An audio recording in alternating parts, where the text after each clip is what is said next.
Welcome to Paranormal Palace Radio, where truth equals reality, and truth is often stranger than fiction. Hello everyone, welcome to Paranormal Palace Radio. This is your host, Royce the Redneck Radio Man, and joining me today is Dr. Seth Farber, and he's the author of The Spiritual Gift of Madness. And in this book, he's going to talk a lot about, well, if you get it and read it, about the fact that he believes from his experience in the profession that a lot of people that are diagnosed with, say, bipolar or schizophrenia are really not people that have these are not really, I guess you could say, disorders, and he can correct me if I'm wrong, but this is rather more along the lines of people that are having a spiritual awakening. And rather than medications, what they really need is help, handling their spiritual awakening at any rate. And this is something that I myself have read about on different websites, that shamans and other prophets and stuff like that have had similar experiences. And one of the things I don't know, I'm going to try to ask him in a minute, is are there other disorders that he would put under the same category? But before I get too involved in that, I want to remind everybody that his website is www.sethfarber.com. Seth H. Farber. Yeah, he's right, Seth H. Farber. My mistake. Words in a URL can sometimes kind of throw you. I apologize for that. Yeah. At any rate, he's invited a friend of his to join him today that he's done some work with. Her name is Diane, and she's had spiritual experiences that were labeled bipolar, and she'll be able to tell you a little something about her experiences, and I'm sure he can tell you about some of his findings involving that while they're here. Mm-hmm. Also, don't forget to share my link. It's www.paranormalpalace.com. For those of you not listening at my site, the phone number to call if you want to ask a question, and I had it right in front of me a minute ago, and I scrolled, there it is 832-632-7904. And if I don't answer that line right away, it may be that I'm just waiting for a break in the conversation to answer the phone, instead of interrupting my guest. So be patient. If call waiting picks it up, would you please just try again in a minute? Feel free to ask questions in chat or to text me at Mr. Paranormal on Skype and ask questions there if you have any. And in the meantime, why don't we go ahead and get this show underway? Seth, how are you doing today? Okay, thank you. Well, I want to thank you for coming to my show. This is a topic that, I haven't got to read your book yet, as we discussed earlier. However, it holds a special place for me because I have a son that was diagnosed as bipolar, and my wife has been going through what she says is clinical depression, and I don't know if there's a connection in that or not. In fact, my wife just now joined us. So, being that I deal with this in person in my life, and, I agree with you in as much as I understand that there is no chemical imbalance. Yeah, well... you're the first time I've heard mention that this could be a spiritual thing. So, naturally, I want to learn more about it. So, why don't you tell us what got you involved in this, and we'll start there. Well, I started off, I decided in the 70s that I'd become a psychologist, so I did, and by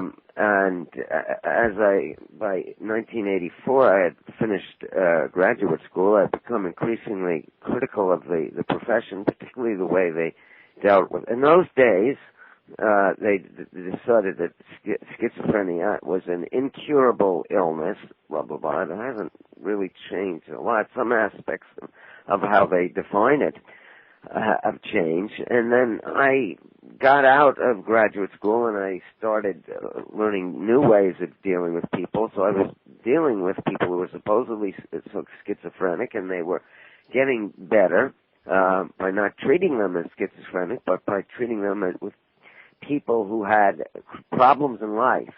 Now, I had started studying something at the time that was called family therapy, and we didn't use psychiatric diagnosis in those days in the family therapy field.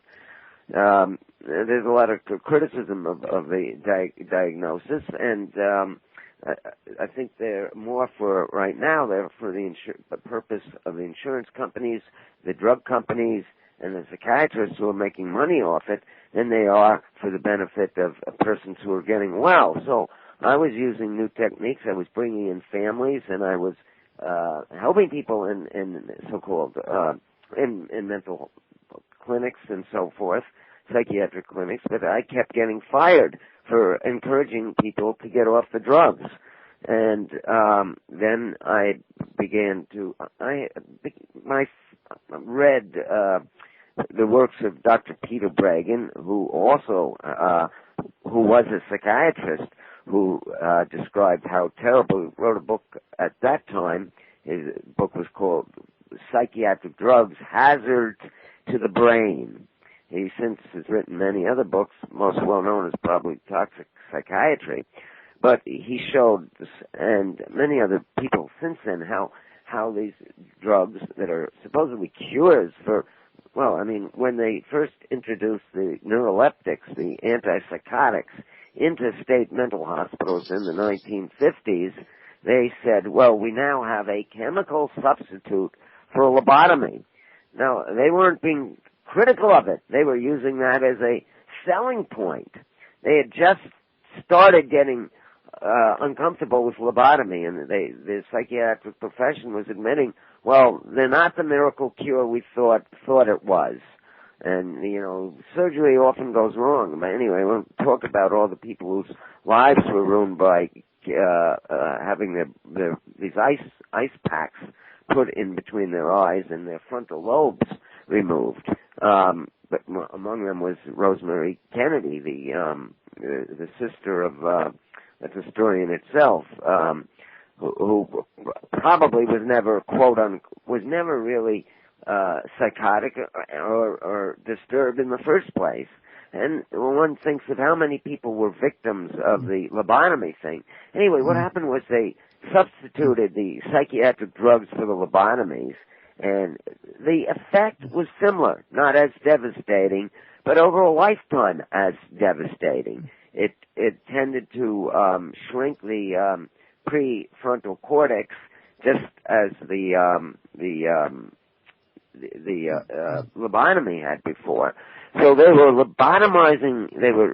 We're taking lobotomizing drugs that were admitted as such by the people who introduced the drugs into the country. So I'm reading this stuff, and I'm meeting people as a therapist in a clinic who are telling me they have schizophrenia, and I'm saying, no, you don't have schizophrenia. I had also studied the works of a man a psychiatrist, who wrote the foreword to my first book, Dr. Thomas Oz, a great psychiatrist, a great thinker, and more than anyone else, I think he has undermined the idea that, I mean, this is only one idea. I like to say there's a common expression in certain fields, the map is not the territory.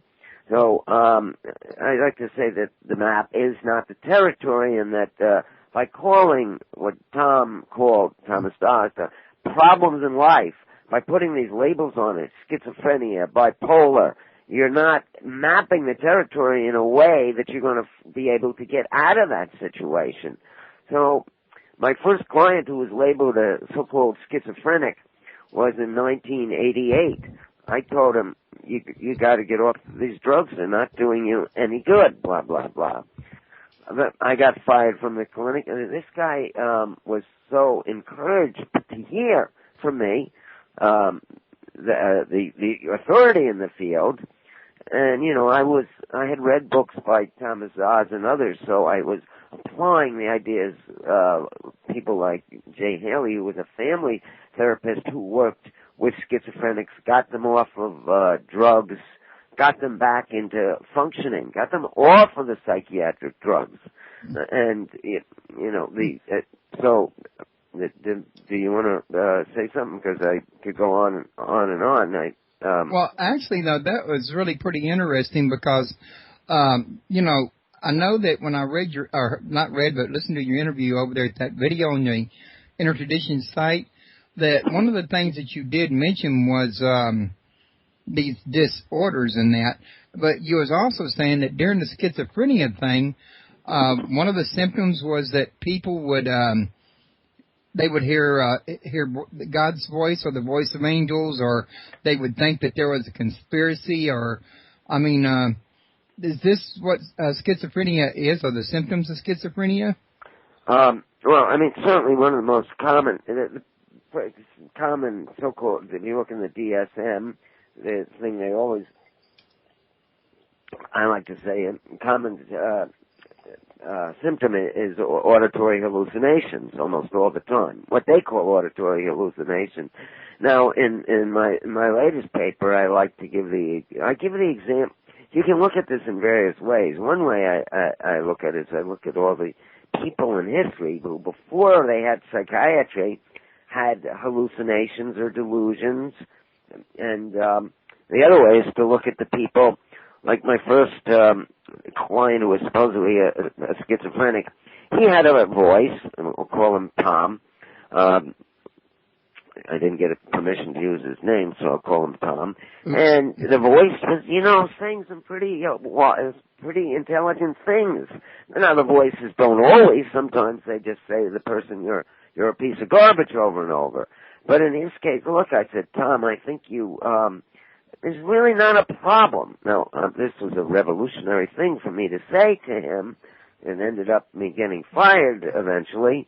But because I said this to him, he is now a healthy, well-adjusted, then he was 20 years old. Now he's about, this was in 1989, so now he's about, he was 25 then, he's about 5 years old now. He is a healthy, and the reason I know this is he called me 10 years later, and we're in touch now. But at the time, the mother was threatening to sue me, and Tom was one person who had these kinds of experiences, and because he got off the drugs, and many of these experiences were spiritual, I'll go into that too. But I just wanted to give the example of a real life person. Now to go back to the famous people, let's take the Christian tradition first. I mean, I think besides Jesus, we'll start with St. Paul. I mean, his whole mission in life began when he had a voice, saying to him, at that time he was a traditional Jew. What was a traditional Jew in those days? And remember, in those days, all of Jesus Christ's followers were Jewish. So, but Paul was a Jew who, Saul, who became Paul, was obviously a Jew who was persecuting the followers of Christ, who was no longer alive, who had since been crucified, and he heard this voice saying to him, Saul, why, it's in the Bible, I don't know, the listeners know the Bible, well, why do you persecute me? Now, the thing about this, he was with a bunch of other people, no one else saw Jesus, no one else heard the voice, so by psychiatric standards, he was a schizophrenic. I mean, that's in today's there's no standards. other way back to look then at it. Now, normal. that's what? I said that's by today's standards. Back then, it was normal. It was quite common in those days. So I'm saying let's look at the people who were to hear voices, but then they didn't have psychiatrists around. Blah blah blah. But by that same standard, and please forgive me. But look how well he got recovered from the so-called illness. He became one of the greatest missionaries of of all history in terms of his ability. Was such a high-functioning person that if it wasn't for Paul, we probably wouldn't know we wouldn't know about Christianity today. It would have just faded away. And we could talk about Jesus Christ himself, etc. That's what I was fixing to say. If you think about it, given Jesus' 40 days in the desert and his talk with the devil, wouldn't he also qualify as a schizophrenic if you use the same standards? Yeah, and in fact, I wrote a book about 10 years ago called Unholy Madness, The Church Has Surrendered to Psychiatry, which was trying to get Christians to to people who consider themselves Christians. I come from a Jewish background, but I was also baptized as a Christian and interested also in various different religions, Hinduism and Buddhism. But I was trying to get Christians to not to accept what the psychiatric establishment says, because by the standards of the psychiatric establishment, their founder is a chronic schizophrenic. And in the early 20th century, there were all kinds of books written about how Jesus was paranoid, blah, blah, blah. Now, I mean, from a psychiatric viewpoint, I know how these guys think, because I know how these psychiatrists think, because I used to be one of them, a psychologist. I don't think like they do anymore. I got fired for helping people get off drugs. I'm not alone. There are other people in the field, but so who had my idea, that they would have said, well, he's this guy, Jesus, is a paranoid guy. He's having delusions that he thinks he's a Messiah. How crazy is that? And a psychiatrist about 15 years ago said, it's too bad that we didn't have modern psychiatry around in the time of Jesus. Jesus wouldn't have been able to been cured and go back to his trade as a carpenter. Don't say that in the church today. That'll get you in trouble. Well, I'm not saying it as a critic of Jesus. I consider myself a Christian. I understand. I was just kidding. Oh, yeah. I thought it sounded funny. Yeah, but I mean, they can't say in the church because they've all bought into psychiatry. That's the problem. As I said in that book, you have to choose. Are you going to judge Jesus by the standards of modern psychiatry, in which case Jesus is a pygmy? Are you going to judge modern psychiatry by the standards of Jesus? I think whether you're a Christian or not, you'd have to say, well, I take the standards of Jesus. And in which case, the whole modern mental health system stands condemned, because any kind of unusual spiritual experiences are seen by them as a sign of pathology. And in my new book, I'm saying how many potential Jesuses, how many potential St. Pauls, or, we could look at shamans, if we look at different kinds of spiritual cultures, are there that are being disabled by the psychiatric system and by the poisons that the psychiatric system, well, Diane, who's here with us, what would have been disabled if she had listened to them, if she had believed that they were right, that she was schizophrenic. She would, a bipolar. Yeah, in the 80s, everyone was called, when I started, everyone was called schizophrenic. Nowadays, they got 6 million people they labeled bipolar. In 1950, there were 55,000. Now they've grown to 60 million. How'd that happen if they're doing such a good job? That is a huge chunk. Yeah.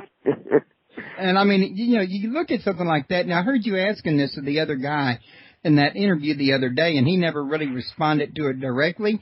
But I was sitting there listening to it myself, and I'm sitting there thinking... I don't even know which interview it was, because they didn't tell me which interview. But, I mean, one of the things I think you were trying to get through to him was the fact that there's been a huge explosion, and people need to answer for why has so many people gotten in this condition in such a short period of time after thousands of years of the condition not even being known as a condition. Yeah. And it's a valid question. Yeah. I answered it in my book. Yeah. I think Seth touched on it a little bit, and I think that when you start pathologizing something that we always put down as just life problems, and this is just a result of that. If you pathologize someone who has had an extreme circumstance in their life, and they need to take some time to get over it. Like you. Yeah. Instead of saying this is clinical depression, this is bipolar, this is schizophrenia, we would say, what does this person need to recover back to their activities of daily living? Yeah, exactly. Well, it seems to me like they're more interested in labeling and medicating than they are anything else. Well, because they get money from it. They have a chronic, if they say that it's a disease in your brain and it's a chemical imbalance, then if you go off this drug, you could be suicidal. If you go off this drug, it's like insulin. Yeah, they told you that, right? Yeah. There are lots of catchphrases that are still being told in psychiatry where if someone gets a label, they say, these are the drugs you have to take. If you don't take these, you could, just like that, be psychotic. Well, there is a truth to that in that you shouldn't go off of any of the heavy-duty drugs abruptly because it can mask the symptoms of psychosis. But if someone was told the truth at that moment, which is you don't need these drugs to live, and you might need some more help dealing with the problems of life, that would be a much different message for the... Well, that's what happened to Diane, that if she had listened to them, she would... Today she's a mother. She can tell you the story when she was in the army. But today she's a mother. She's taking 2 classes, and she's 2 classes in college, so she's definitely 3 children, mother, a wife, so she's doing a heavy workload. Someone who is a bipolar cannot generally do that.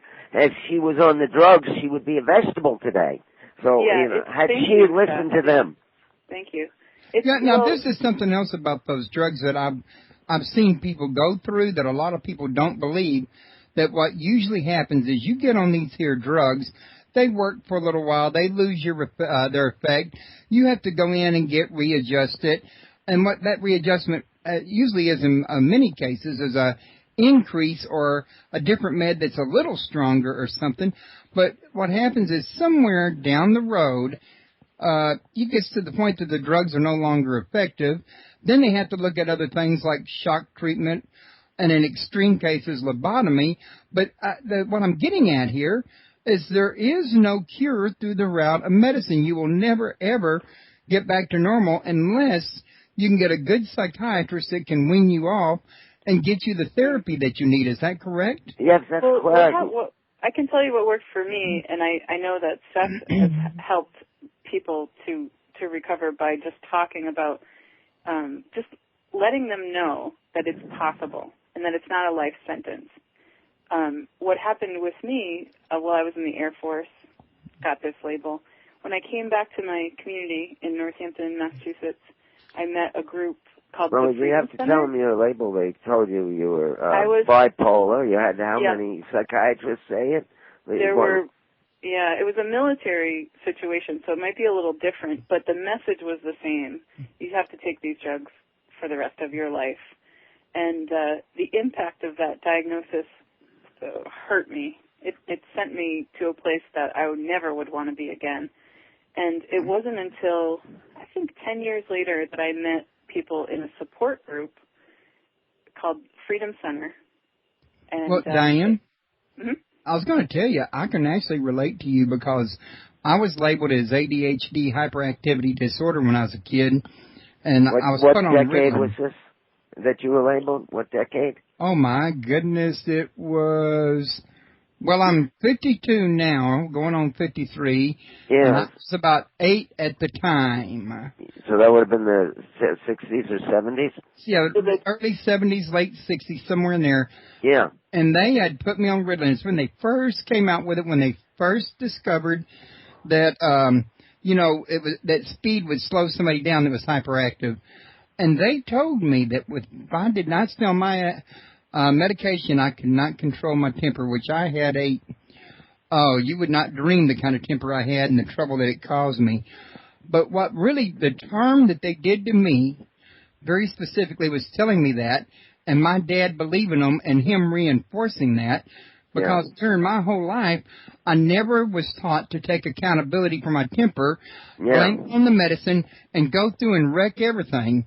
And, I mean, you would not believe the damage that it caused me before I finally come to a point that I discovered that getting a relationship with God made me not need the medicine anymore.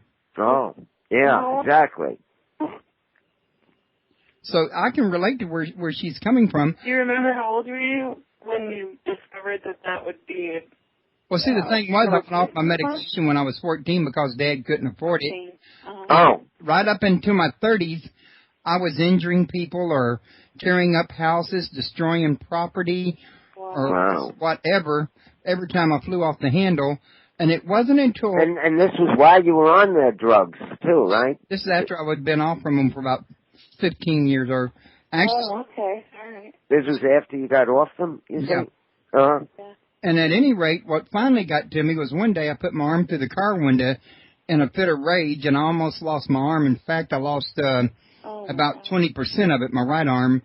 Oh. And then after I did that, I almost lost my kids to CPS, and Oh, my gosh. Child I even almost lost my wife. And, well, during all this here stuff going wrong, I started reading the Bible. Yeah. I used to take it with me to the beach. Oh, no, yeah. Now, I'm not a big on Christianity, and I'm not a churchgoer. Matter of fact, I'm kind of against religion. Uh-huh. But I do believe in God. And while I don't think the Bible's infallible, I do think it's got a lot of good material in it. Mm-hmm. But I shared all of that there to say, you know, I know from personal experience that a lot of what you're saying here is true because it held true in my own personal life, in other words. It resonates with you. Yeah. Is your wife on the line? No, she's not, but she's in the chat room. Where did I put the... Yeah. And now, can I ask you, is your son, how old is your son? He's about 21. Yeah, how's he doing? He's doing pretty good now. Yeah. But he wasn't for a while. I'm glad that you're hearing this side of it now, for his benefit, too. So you two would really recommend, though, the same thing to people that are on these medications. Well, these medications are, you asked before. Can you hear me? Yeah. Yes. Mm-hmm. These are, for example, a lot of children are put on Ritalin, and it causes, you asked, why they went from bipolar from 50,000 to 6 million. It's actually the drugs themselves. Right. The Ritalin is, I'm getting this from a book, one of his books written on the topic, Bob Whitaker's book. He's written 2 books. He's a journalist. Peter Bregan, Dr. Peter Bregan says the same thing. The actual mania is caused by putting a child on Ritalin, my book. Right. So that's one of the roads. Also, the problem is they're on the drugs. They never get off the drugs. They stop functioning. We know that to be you gave your case, but we know that to be the case with many of the people called bipolar. I mean, it's gone from when I say Diane wouldn't be functioning today, you look at the statistics. You got 6 million, and of those 6 million, 83% of them are not working or not able to do anything. Whereas bipolar used to be called manic depressive, it used to be something that people would get every 6 months, and then it would go away and they'd function. They'd go back to leading normal lives. So the drugs are actually what's killing them. Bob Whitaker calls it, I like the phrase, he calls it, I like the phrase was they don't put you on one drug anymore. He calls it polypharmacy psychiatric drug illness. Because that's the result of being put on so many drugs. So, yeah, I mean, there are many different ways of curing it, but getting better. And in your case, it was a relationship with God. In Diane's case, I think it was, I don't know to what extent God, but it was certainly going back and doing things that they tell you not to do. Going back to work, going back to school. Yeah, in my case, I just was really fortunate to meet a bunch of people who were in the same situation as I was, who turned around and said, you know what, I don't want to be part of the psychiatric system. I feel like I've been abused in a psychiatric way where people were force treated. I myself was dragged down a hallway and tied to a bed for a whole weekend and spent a month in a military psych ward. And now this is enough to give you post-traumatic stress for a lifetime. Exactly. So meeting people who were talking about, there's a lot of jobs in Western Massachusetts that are for people who want to do peer support. There's peer specialist trainings. There's things that you can do to reach other people who are in the same situation, like Seth's book, who goes through, these interviews with people who have been through the same situation. They've turned around and said, you know what, I'm going to make my own choices. I don't want to be force treated. The idea that someone could go in and operate on your brain is just unbelievable. Against your will, nonetheless, because against your will. Once you've been diagnosed as being beyond any point, and that you're not judged able to make a decision on your own, you sign papers usually allowing them to make the decision for you at a certain point. Yeah, unfortunately. Well, basically, that happens the minute you step onto a psych ward. Which I was put in a psych ward when I was 8 years old. Oh, you were put in a psych ward yourself. Oh, my God. In addition to that, I was in and out of various adaptive behavior homes all through my school years. So. Oh. Because so you're a victim of psychiatry too, then. Yeah. Right. Because our parents just thought that the doctors were like God. Well, this is what interested me, and why I told that lady over at Intertradition Bear that I would be interested in talking to you, because I felt like I could relate with this here and that I could talk to y'all about it intelligently. Thank you. Thanks. Yeah. Yeah, actually, it's good to talk to someone who's had the experience too. So you're living proof that psychiatry is wrong also. Right. I'm also living proof that you can recover without the medication. Mm-hmm. Yeah, that's what I mean. I mean, look, that's another thing that needs to be known. And what happened with the medication was, and why there's so many more people on the medication than there were in the 70s when I first started school. They weren't like millions of people on psychiatric drugs. Psychiatry made a deal with the devil in 1978. What happened was in the 60s there were a lot of new therapies. I mentioned the one that I did. I was curing people. I don't like to use the word curing, but just make so I don't have to use fancy philosophical terms and we'll just say curing people. I mean, people were getting better because I was helping them work out problems with their families. I was doing all these kinds of things. What was I going to say? I lost my train of thought here now. They had like the Soteria house, and they made a deal with the devil. Oh, yes, psychiatry, thank you. In 78, they decided because there was so much competition, they were going to put an end to the competition. Like they stopped. Diane mentioned Soteria House. That was a place where people were going and being cured without drugs. They stopped funding it. And in 1978, psychiatry voted to accept contributions from the pharmaceutical companies. And today, they're almost wholly subsidized by the pharmaceutical company. I mean, probably half at least of the APA's income comes from the pharmaceutical companies. So that was National Institute of Mental Health, so it's not just APA, it's National Institute of Mental Health, too. Now, the thing I want to point out to everybody listening here is that you, Seth, are not just a layman that's telling everybody this. You are actually in the field by being a psychologist. You're not a psychiatrist, but psychology is still a sister field, you might call it. Yeah. In addition to this, there are actual psychiatrists who will confirm what you're saying that I'm aware of. I know that there's a doctor, I think it's David Marcola or something Marcola. And there's a handful. Yeah, there's a handful. And there's another man. Yeah. I haven't heard of Marcola. There's also another man who's been in psychiatry for 30 years. He's known as the Conscious of Psychiatry, but I forgot his name. Peter Bregan. That's the one, him. Yeah. And he's actually gone to court to fight for people under these situations. He's been a great. Yeah. So what I'm pointing out to all the listeners here is that this isn't just rumors or, scuttlebutt, whatever you're picking up on the street. This is stuff that's actually going on in the psychiatry field that's not common knowledge, in other words. Yeah. Mm-hmm. Yeah, that's true. Unfortunately, because the psychiatric profession has been so corrupted by drug company money, there are very few of them today. Peter Bregan is one of them, and he's the one that wrote the book. He's the one that Toxic Psychiatry is the book by yes.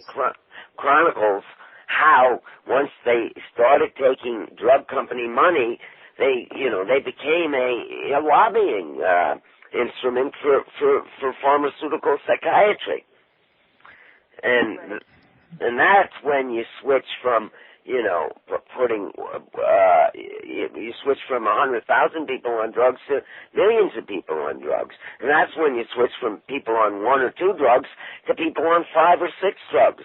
I mean, by the way, in my book, there's an interview with a psychiatrist who's written a couple books.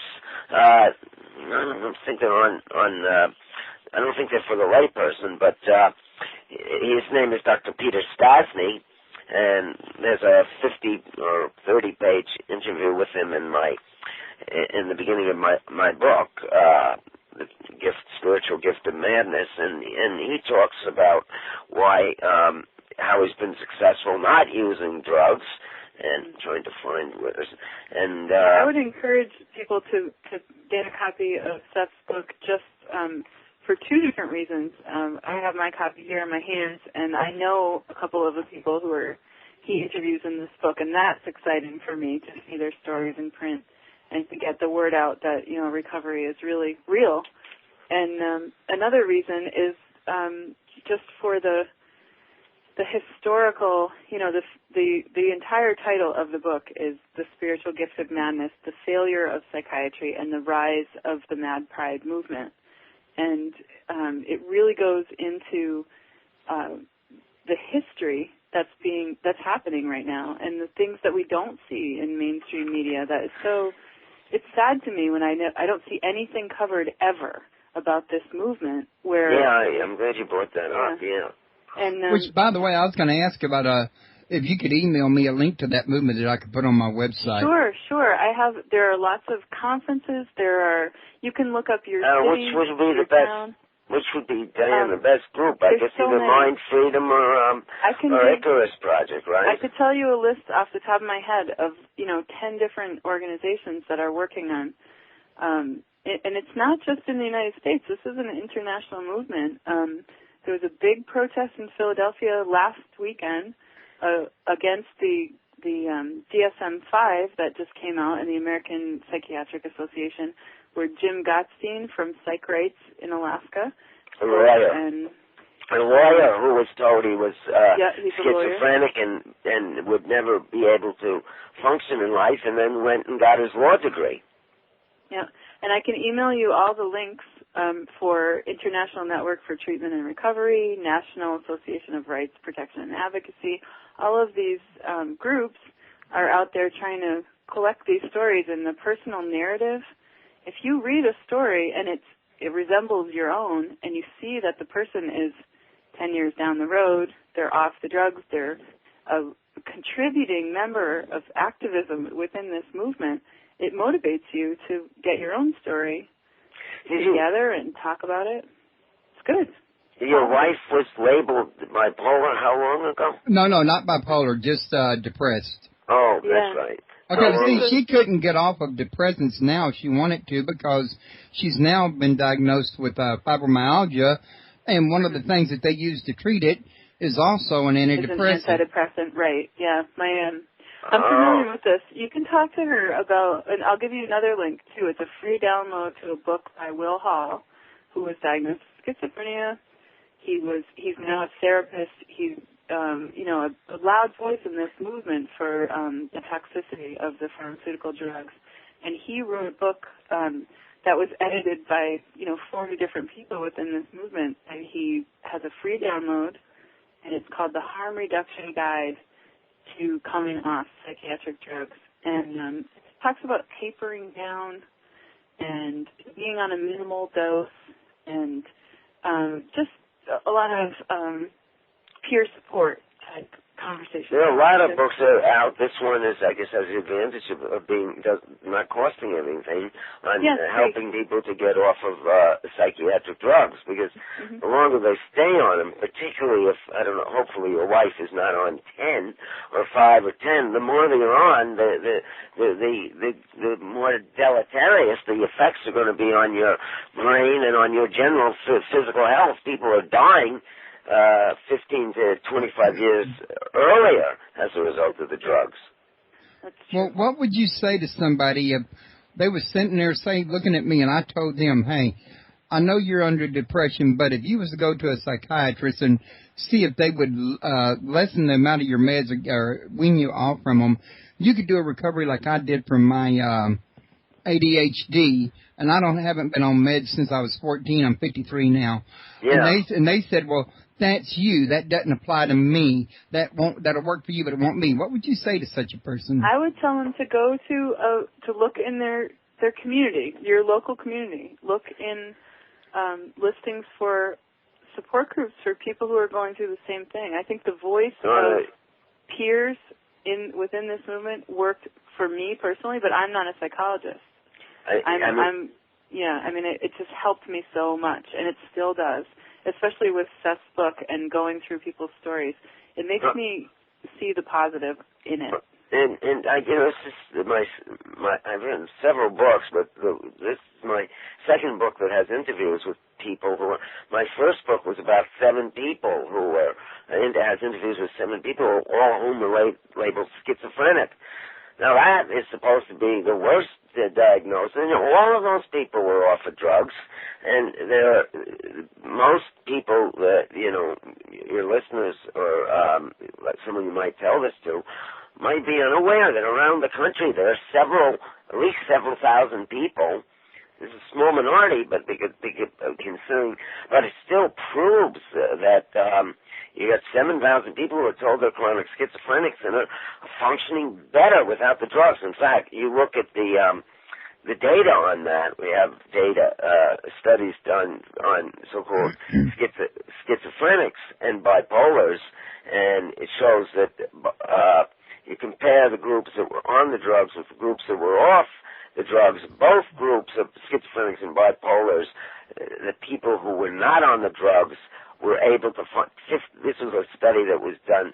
After 2 years, it was not much different. 15 years later, something like 80% of the people who had not gone on the drugs were working and had relationships. Were like 10%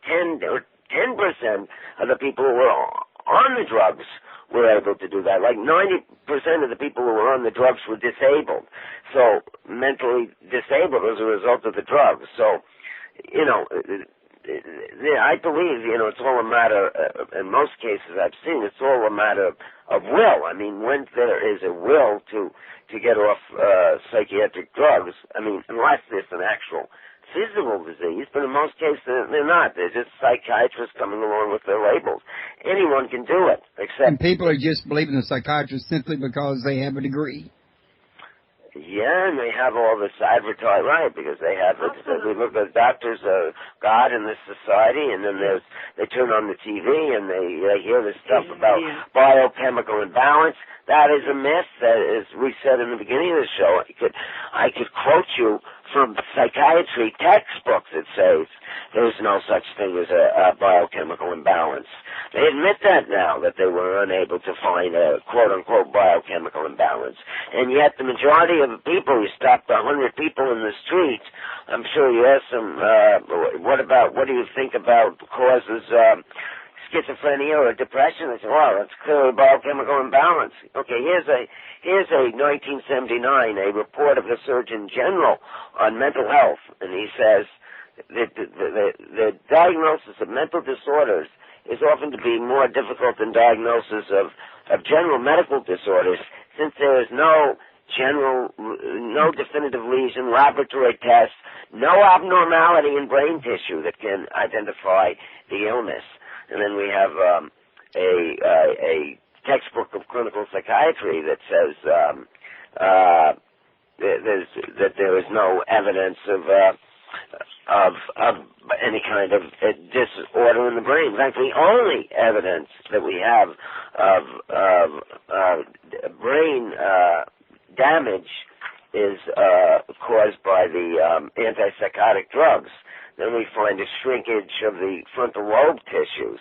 They claimed at first this was due to schizophrenia, and then they found that it was not true of so-called the few schizophrenics who were not on antipsychotics, but all of the ones on not all, but the majority of the ones on antipsychotics had these shrinkage of the frontal cortex of the brain. So the brain damage is that is caused by the drugs. People don't know this. They think that they hear from between their trust in the psychiatrists, and also because they think psychiatrists are like other doctors who cure heart attacks. You have to look at this profession as such a miserable rate. Ask yourself, what's the rate of curing diseases?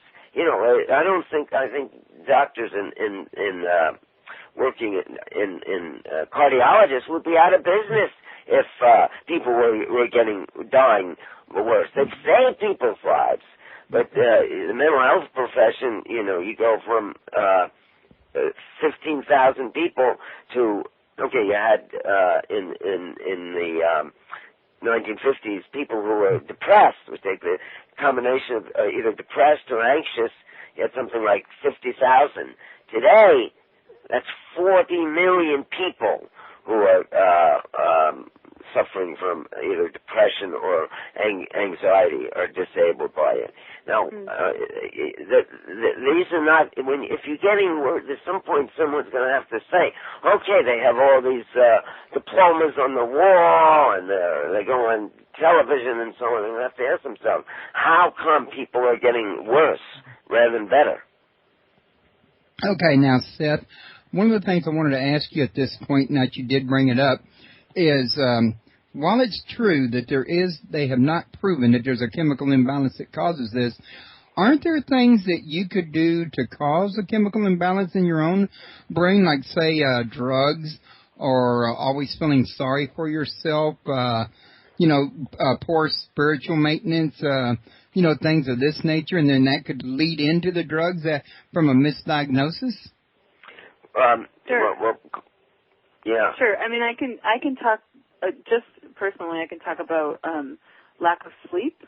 I was always an insomniac my whole life, and the thing that caused me to be lassoed to begin with was lack of sleep. I went, 9 days without sleeping, and I think when people do get diagnosed with bipolar, it's they call it an episode, and that usually involves a lack of sleep, because all of a sudden you have energy that just is overwhelming, and you need to process that, and you could go on and on and on for days without coming down. Yeah, you can think of how many people who ended up in psychiatric ward just because they didn't get enough sleep. In that case, I'm in favor of drugs. Being able to take a sleeping pill or something every now and then. There might be a chemical aspect to that would be an individual thing. Like in my case, I discovered the all-natural melatonin, and if I can't sleep, I can take that.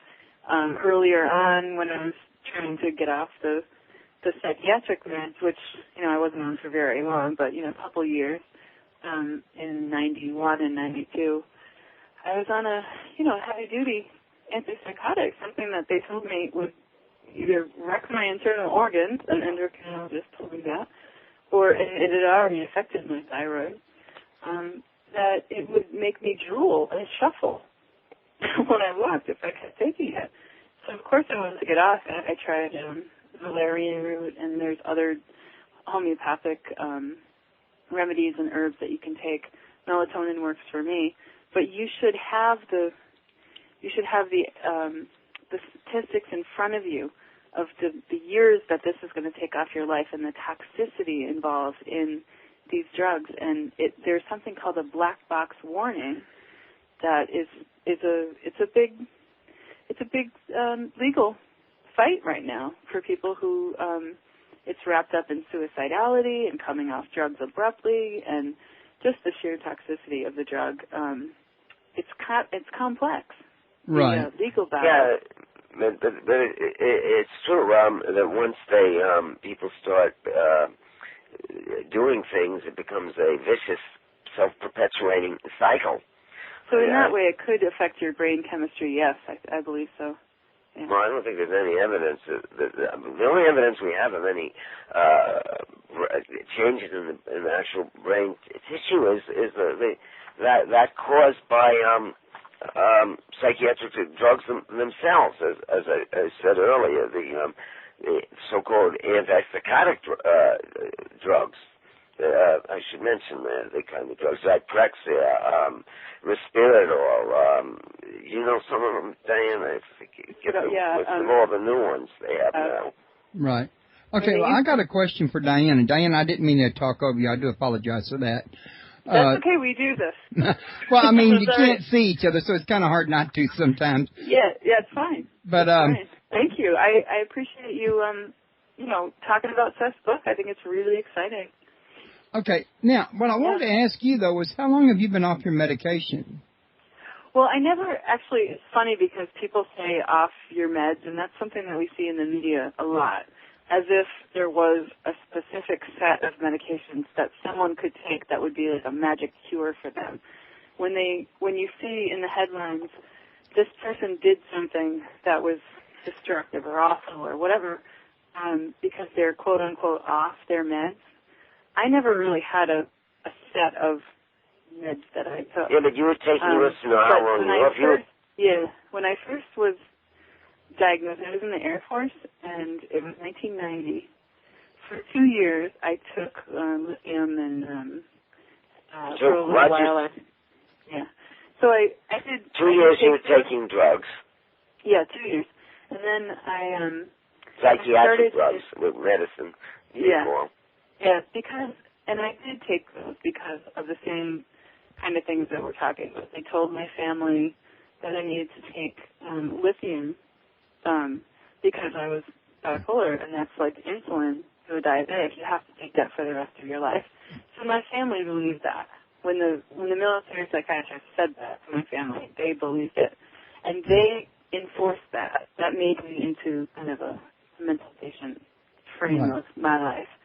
And until I started to really have some severe side effects from the lithium itself. Well, Haldol I couldn't take. That's an antipsychotic that really, it made my world black. I couldn't tell where the floor was. It was intense. I was only on that for a couple of months, and they told me, well, you can continue to take this, and granted, you won't be psychotic, but you could possibly start drooling and shuffling, like at any moment. So I stopped taking that.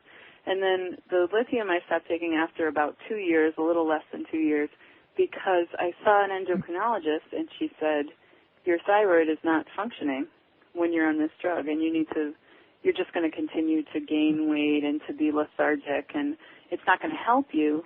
So just lithium is one of those drugs that you can go off. You don't need to taper down. It's a salt. And she kind of told me, that endocrinologist told me, it's not a good idea to stay on that drug for the rest of your life because your internal organs are going to suffer. She was lucky she met a doctor. Yeah, I was really lucky. Going to turn them into soy sauce. Yeah, so that was 1992. And over the years since then, I got married, we bought a house, we have 3 teenagers now. We're, I definitely am a person who goes towards insomnia in my life. If I have a problem, I have a hard time sleeping.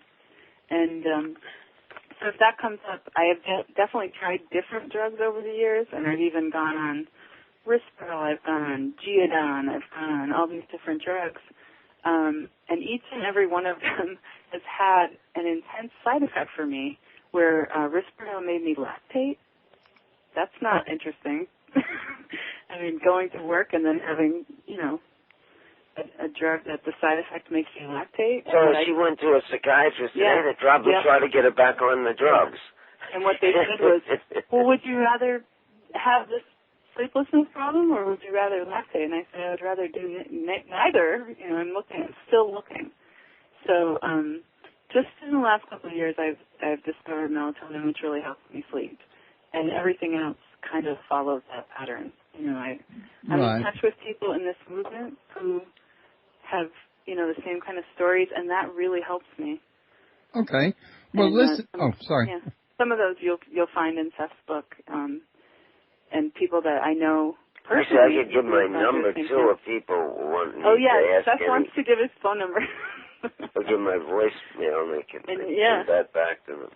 212-560-7288. Okay. Now, somebody in the chat room has expressed a concern that you may be preaching or discussing what they think or they're concerned is a dangerous message because they have a significant other who went through hell for 28 years with bipolar until the doctor finally got him on medication that he's on now, or them, whichever the case may be, and this person has been okay for the last 7 years on this medication. So I asked her if I may present this case to you to see what you would say about this particular case. Well, this shows the failure of psychiatry. You look at it took 28 years for them to find the right drug for her. I think what kind of science is that? You go to any other doctor, it's not going to take 28 years. I don't think it's a dangerous message if you're speaking directly to the person who's going through it. It's hard when there's a family member or a significant other because they want to speak for someone who needs to speak for themselves, in my opinion.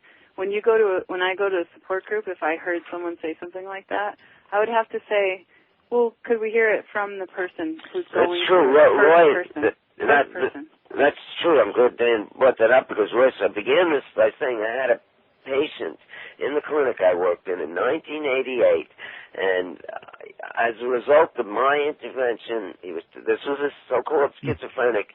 He got off the drugs. His mother was calling the clinic every day. She was going to sue the clinic. She was going to sue me. I ended up getting fired from the clinic. I called Tom to see how he was doing, and actually, I should say Judge. There was another one. But anyway, the mother would hang up the phone on me all the time. She did not talk to her. I'm not saying this about your friend. I'm just saying this happens a lot.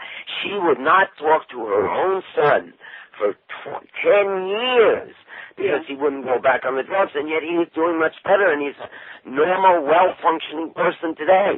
Had he not have met me, no one would have told him that. He would be drooling today, and he would not be working.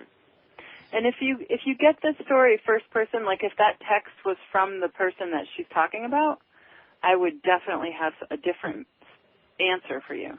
Well, but she says that they just recently invented this medicine. Yeah. Well, they recently came out with a new drug. I never heard of that. Yeah. You heard of that? I've never heard of it. Okay, well, when she says recently, she must mean within the last 7 years because she did say he had been taking it 7 years. Yeah, well, if it didn't have any side effects, it would be magic, in my opinion. I mean, there are these, if you do any kind of scientific experiment, there are all these oddities that it could be chance, but we don't, it's not, I'd say, maybe if it's working for this person, I'm not going to tell him to get off it, but we know for the masses of people, their drugs don't work, they make people worse, and even in this case, it seems to me to be more a story of the failure. How do they find the right drug? How come so many people were giving him drugs, him or her, for 25 years that weren't working?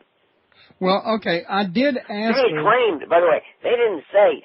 You look at all the psychiatric establishment, what they say, my people in my they don't say, we came up with a cure for bipolar 7 years ago. No, they say we came up with a cure for it in 40 years ago. So how come all these people were failing for 25 years with him? Okay, now I did ask this person what these meds were that he was on, and they said it was lithium carbonate, Zyprexa, Zoloft, and Wellbutrin. That person is going to die 25 years before his time if he's on all those drugs. That's an example of what I was saying before, of throwing the kitchen sink at the person. He's on heavy... Seth, what did you say that Robert Whitaker calls that polypharmacy drug, polypharmacy psychiatric drug illness?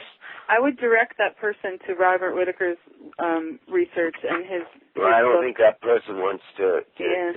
Anatomy of an Epidemic. But I'm surprised this person is able. They say this. That's a cereal bowl full. Who says he's cured? Because I'm thinking someone on these drugs is going to have a hard time functioning. He may be quieter. He may not be as noisy. What's the criterion in this case of success? Well, okay, those are very heavy drugs, and you got them not on one, but 5 very heavy drugs. Well, she was just now telling me that during the periods when he was not medicated, he was suicidal, crazy, manic, and violent. And now he's sitting there calmly beside her, telling her what to type. Yeah, I can tell you what this is in 90% of the cases. This, first of all, the people that they say are doing suicidal, blah blah blah. Very often they put them on drugs. They don't like the drugs because they have such awful side effects. They go off them and they start having withdrawal. You cannot get off the drugs suddenly or you're going to get sick. And this is the story that the psychiatrists say over and over. Well, they weren't taking their meds. You hear that on TV. They got worse because they weren't taking their meds. Usually, it's not that they're not taking the meds. It's that they've gone off the drugs. If you get on the drugs, off the drugs, on the drugs, off the drugs, you're going to have withdrawal symptoms like you have from heroin or something. This is something that is called the black box warning. This is something that the drug companies need to address. This is something that they don't tell you because they don't want you to see that the psychosis that you have when you go abruptly off these kind of heavy-duty drugs masks psychosis. Now, this person today is quiet. You can get any.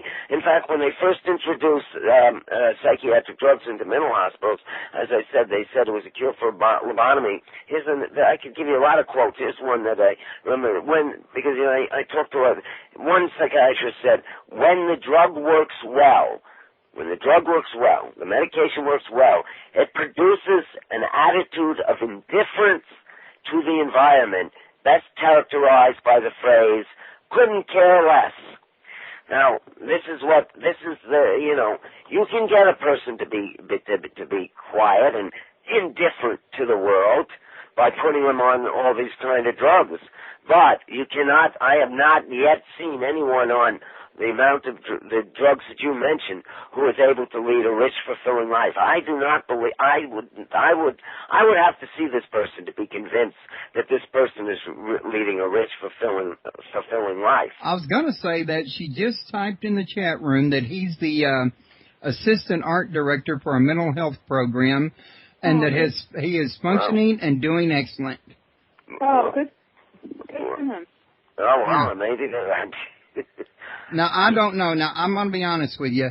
I can see where she's coming from. I mean, let's face it. Let's be honest, guys. If she's actually sitting there living with the guy and seeing how she's doing, you can't expect her to say, well, what I'm seeing ain't right. You know what I'm saying? Yeah. But at the same time, I know that my own personal experience is different.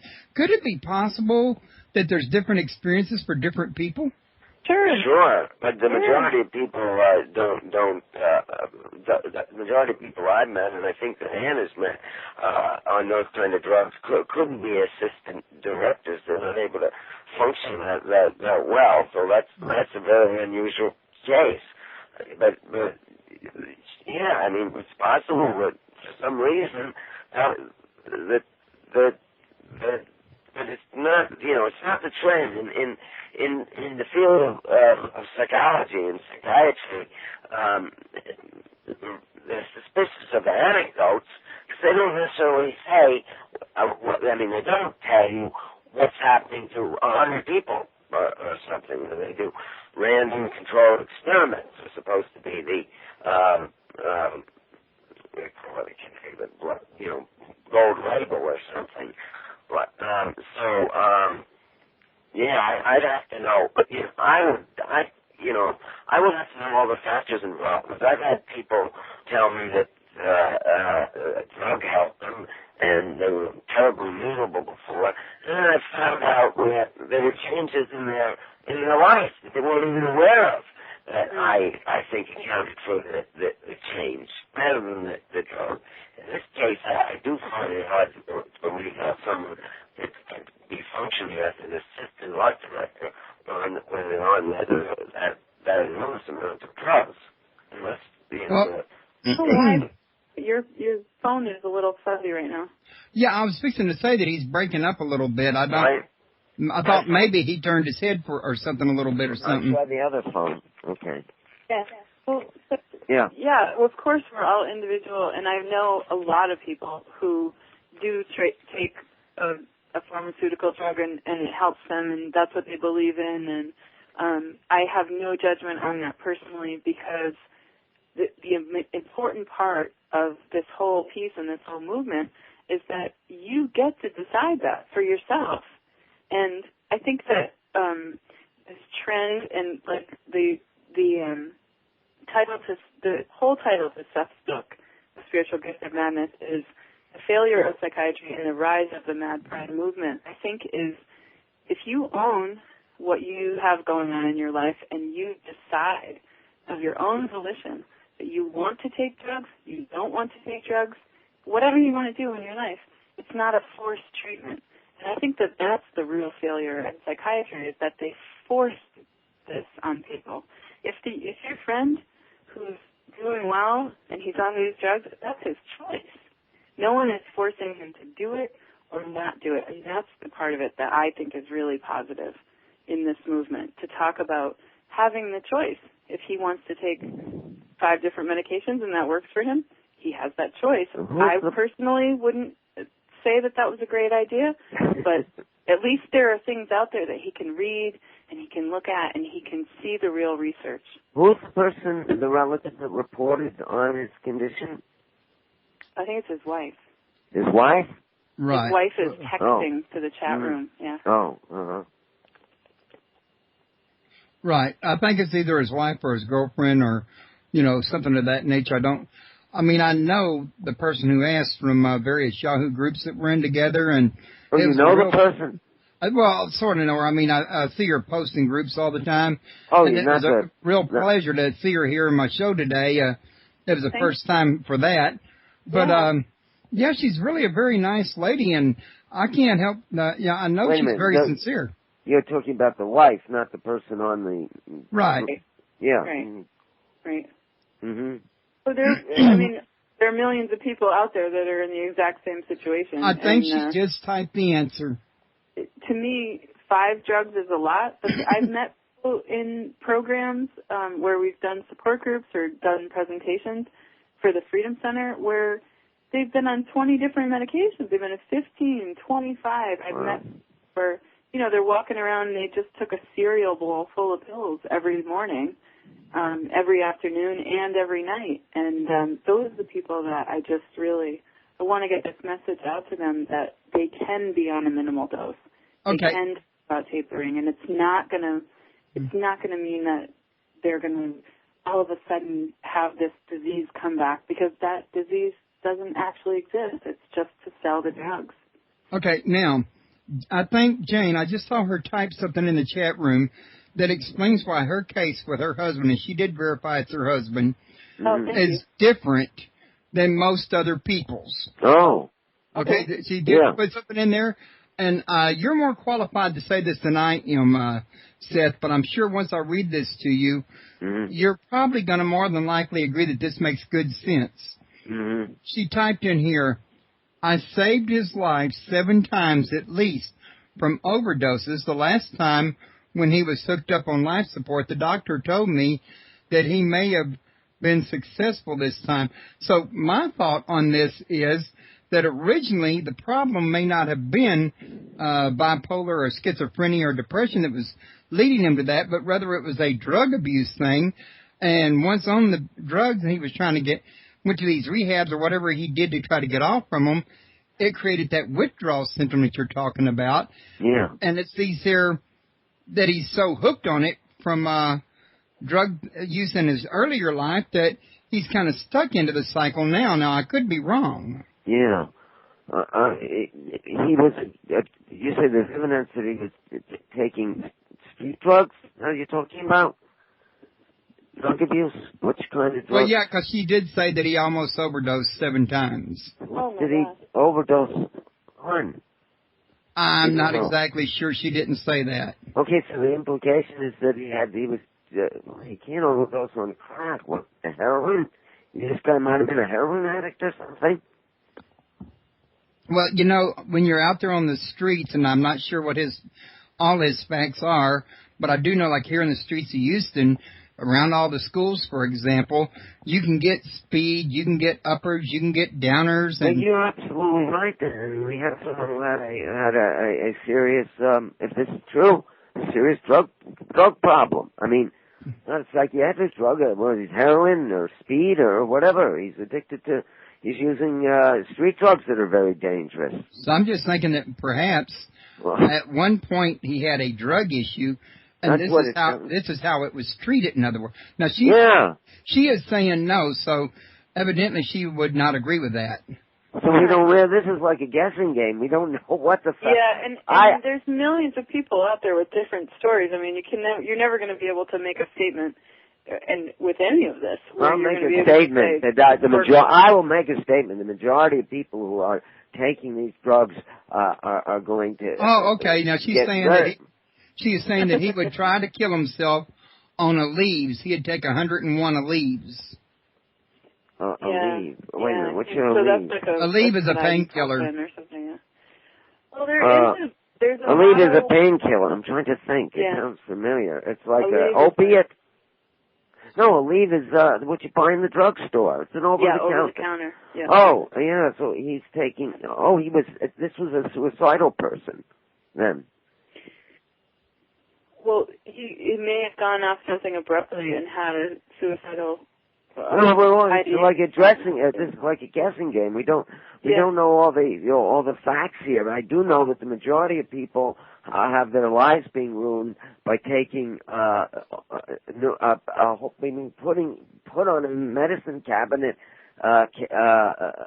prescription case of psychiatric drugs. The majority of people are having their lives ruined by that, and they don't recover. The studies show they don't recover. They become chronic mental patients. I'm not going to say they're not.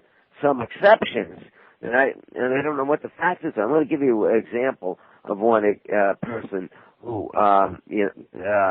was said to have very chronic life depression that was so persistent. She was a client that came to me for a consultation about 15 years ago. They tried all the antidepressants. They tried electroshock. Nothing would work. And I did a little investigating, and I found out that this woman was an older woman. She was like 80. She was brought to me by her granddaughter, who was 30.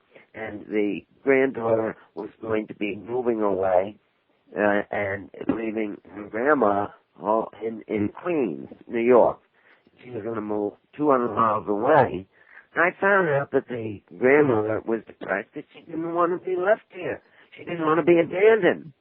And as soon as I asked her if could she take the grandmother with her, she said, well, sure I could, but I don't think she wants to be removed from her environment where she grew up in. But she didn't want to be removed from her environment. She wanted to go with the granddaughter and the husband. And once she did that, the depression went away. So, this case after case of changing life conditions. In this case, all it was a minor change had to be instituted, whereas they tried drug therapy, they tried electroshock, and think of the trauma that the woman was going through from electroshock. Yeah, I know there are people who say it saved their lives, but there's just as many people who can't remember their weddings because of the loss of memories of electroshock and so on. So this was an older woman who was subjected to electroshock, which is not good for people's hearts. But at any rate, all it took on my case, but I would have gotten fired. I saw in a private practice. I would have gotten fired from a clinic for doing that because they are so dependent on the psychiatric profession is so dependent on the pharmaceutical companies. That's why I call it the psychiatric instead of the military industrial complex. a psychiatric pharmaceutical complex. You know, I don't know in this one case. In this case, I'm sure if he came to me, I could think of other ways of curing him. But obviously, the person is depressed about some reason, very depressed, some reason that we don't know of, and it took 25 years to find some kind of a whole bunch of drugs that cured him. Okay, now... Yeah, what I would ask someone is what their original insult was. The original what now? Insult? Like, what's the first thing that started us? Oh, where did it originally start at, the origin? Yeah. Okay, now, I'm sure she heard you was asked that just now, but while we're waiting on that, she was telling us that he is definitely bipolar, and she also says that he rapid the blood cycles. tests are in. He's definitely bipolar. No, she didn't say blood test. She just keeps saying I know, he's definitely it's a joke. bipolar. Sorry. And she also said that he rapid cycles between manic and depression, and when he's on when he's depressed is when he wants to, commit suicide. On the medication controls the cycle, is what she's saying. Yeah, I think rapid cycling is another one of those quote-unquote terms that we get from the drug companies where they say, you need this drug to regulate something because it's rapid cycling. Well, it is the side effect that can mask that rapid cycling. I've only seen that in people who have the polypharmaceutical regimen. What I'm going to say, Royce, exactly what Diane said. We didn't have rapid cycling 50 years there's ago. no such thing Rapid cycling is caused by the natural, drugs. Yeah. They didn't have it. You had manic depressants in the 50s, in the 40s, in the 30s. You didn't have rapid cycling. Yeah. That came about as a result of the psychiatric drugs. Like Diane said, she hasn't seen any. I haven't read of any cases. I've definitely met people who are quote unquote diagnosed rapid cycling. Yeah, and I have met those people, and I have spent time with all those on people, drugs. Do you agree? but they were all on at least 5 or 6 different medications. At least, I'm talking 15, 20 different meds. Yeah, that's what I'm saying. And not being able to express their art, not being able to play their music, not being able to do the thing that they want to do the most. Specifically, the rapid cycling is produced either by SSRI. You know what SSRI is? Oh, you know what? When I was reading that Braden's website, I read what that was, but that was so many months ago, I forgot. Prozac or Zoloft or one of those antidepressants is specific. Not the old style antidepressants, the new ones. They probably have newer ones now, but they're in their class with Prozac. Prozac causes rapid cycling, and stimulant drugs cause rapid cycling, like Ritalin. Yeah. Yeah. She said that he would rapid cycle before the medication. Yeah, I've never seen that before, but of course, everybody's different. I don't believe it. I don't believe it. I don't believe it. It is hard. That's hard to believe. For a few different reasons, yeah. Is it possible to think that people thought he was rapid cycling and it was really something else? Sure. Yeah, because people grieve in different ways. I mean, I don't know what his original problem was or what triggered him. Maybe he had a abusive situation in his life. Who knows? I mean, there are a million different things that could have triggered any kind of depression or mania in this person. But to say that presented in front of a psychiatrist, who knows? Maybe they spent 5 minutes with the guy and said, "You're rapid cycling," because you were laughing before and now you're crying. It's a mystery. I don't know. It's a mystery. Okay. She said something about "we are talking for," but I don't understand what that means. Yeah. Where would she's on the internet typing? Oh yeah, she's in the chat room on my webpage.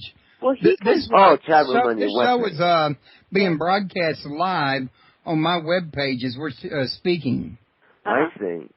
Well, Seth, is interested in talking to people about their, what's going on with them individually. He can talk to someone in a support group in his community. I'm sure that there are people in his art collaborative that are going through the same thing, because you go into the art communities and there are a lot of people who experience the highs and lows of being a creative person. Okay, now she has just said that she witnessed it. I guess she means she witnessed the cycle.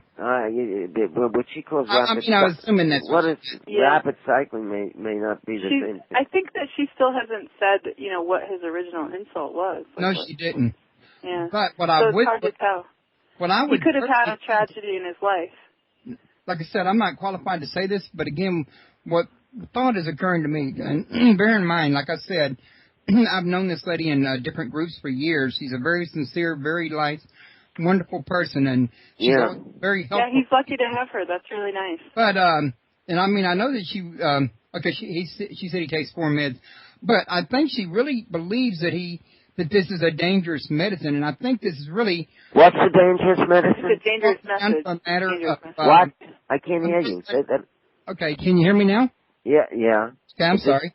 I think it's boiling down to a matter of a communication gap, in other words, between y'all, and I don't really think this communication gap can be resolved without, like Diane said, knowing how the whole thing started in the very beginning. Right, exactly, yeah. Now, she said he started a support group that is huge, and he was a founder. Anyway, without this information of how it started, it's like you said, Seth, we're just guessing. We don't know anything. Yeah.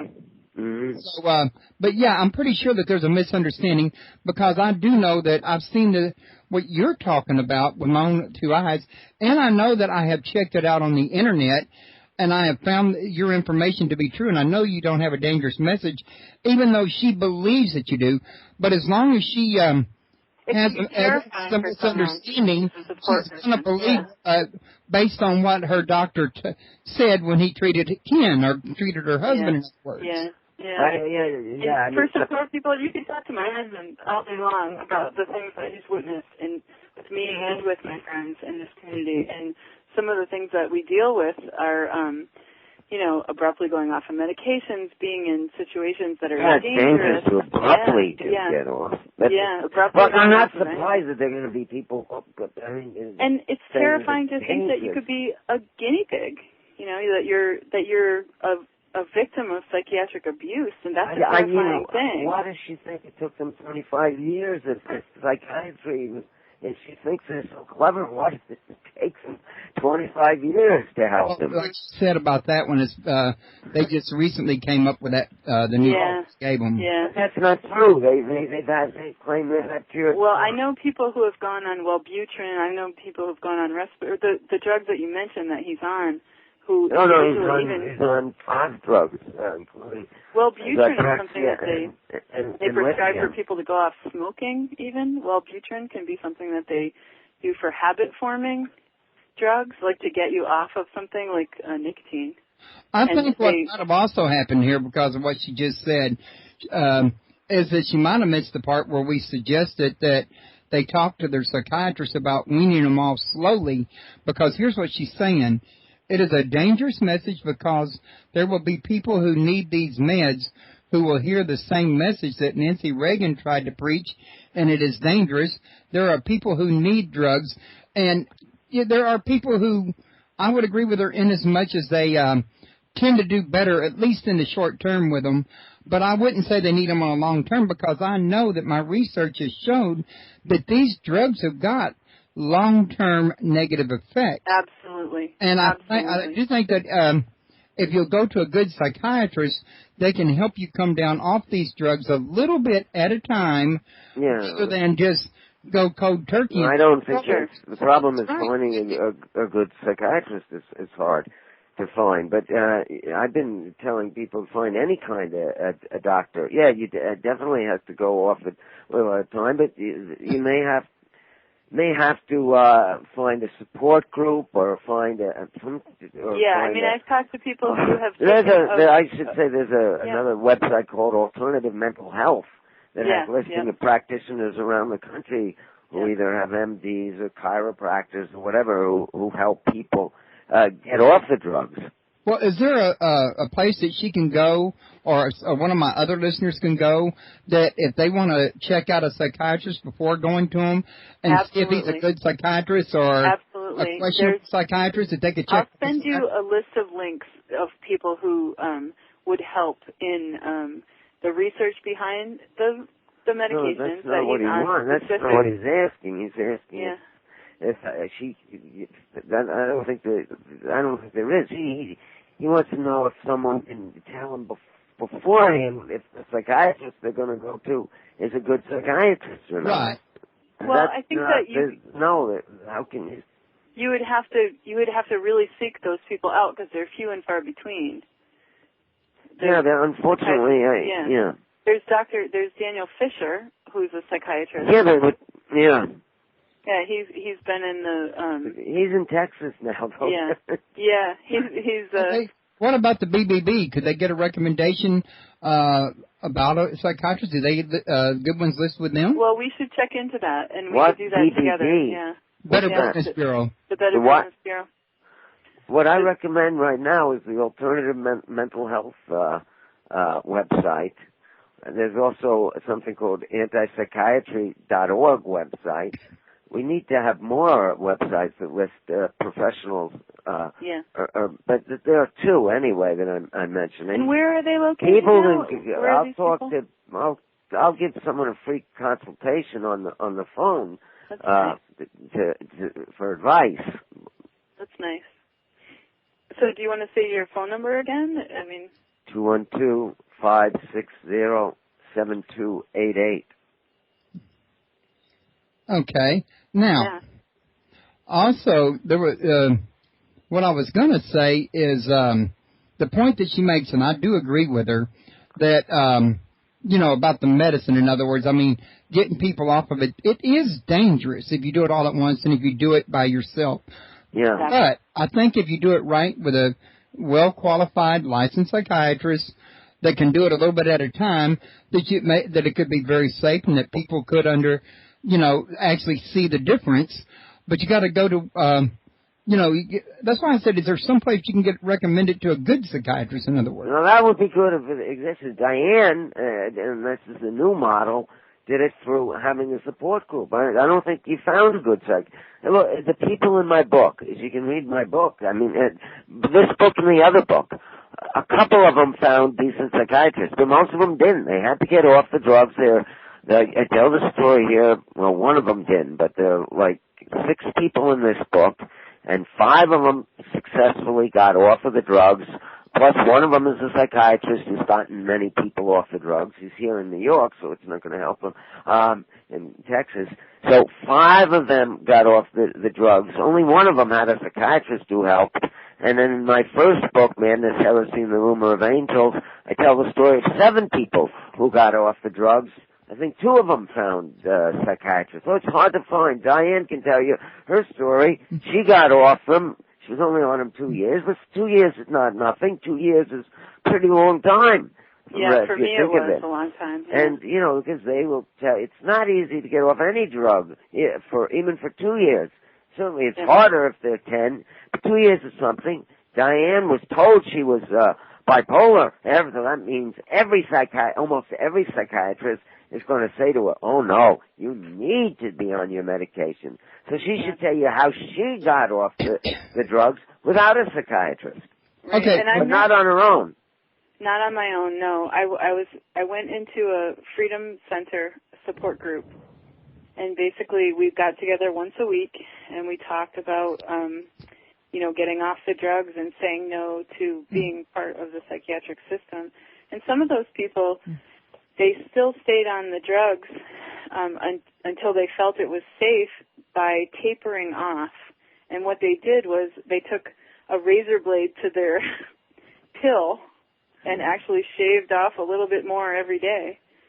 And some people do it that way. It can be a really slow process, and it might take some time, but there's a harm reduction model right now, and that can be through people who are addicted to different drugs or people who they know that they want to be have this freedom in their life to choose whether or not to take the drugs, and the harm reduction guide to coming off psychiatric drugs it's an important resource for people. We should have people they can call also. I don't know if we have other besides me, but that they can talk to who've gotten off the drugs. You're too busy now because you have 3 kids and 2 classes. I wonder if I do. I wonder if we could find some other people who could do that in that case. Well, I know. Because I can tell you there are Royce. There must be millions of people around the country for whom the drugs are not working. Because they've come to me over the years. The drugs are making them feel worse. They want to get off the drugs. They told no, you can't do it, and so they live half a life. Blah blah blah. Right. Not even half a life. Right. Right. Okay. Now, one of the things that she wanted me to ask was, or what she wanted me to comment on was, but there are short-term mental health threats when you consider someone who is addicted to suicide. What about the short-term what? Short-term mental health threats when you consider someone who is addicted to suicide. Well, obviously, addicted to suicide, it must be a person addicted to. Well, how come like a masochistic? But why do they? If they were that addicted, they would have ended up dead, right? There's something missing in the picture. I don't believe in addiction to suicide personally, but then too maybe that's because I never experienced it. Yeah, well, they're doing something awful to themselves over and over again, but they're not successfully committing suicide. Yeah. Suicidality is a complex issue. It's not something that you can say. There are no blanket statements about suicide. You can say, what this person had to deal with in their life before they started the psych drugs, I think is a really important thing, which we still haven't heard from this person what the original problem was. So we're still guessing. Of course, if someone is in the process of committing suicide, you're going to call a doctor, and they're going to end up in a mental hospital because you don't want someone you love to commit suicide. Right. Unfortunately, after that, a good treatment for most people is not to keep them on these drugs for the rest of their lives. That's the problem. We had in the 1970s, we had places like Superior House. There were places where people could go and feel safe, where they had the choice to take drugs or not to take drugs. And they don't have that choice anymore because, look, we have statistics for the state of Minnesota because there are only 2 states, Vermont and Minnesota, that have statistics for the relationship of psychiatrists and the drug companies. And in Minnesota, 10 years ago, it's probably higher now, 1/3 of the psychiatrists, this was reported in the papers, including the New York Times, 1/3 of the psychiatrists were getting money, consultation fees, from the drug companies. This varied. The fee could be $20,000. It was usually in the thousands. Some cases it was up to $200,000 a year from the drug companies. And now, although these psychiatrists said the fact that they were getting money from the drug companies had no impact on them, we found the statistics show they were 2 or 3 times as likely to prescribe drugs on any given occasions. So we have, the whole mental health profession, has particularly the psychiatric, becomes psychiatric drug pushers as a result of the fact that they have a conflict of interest.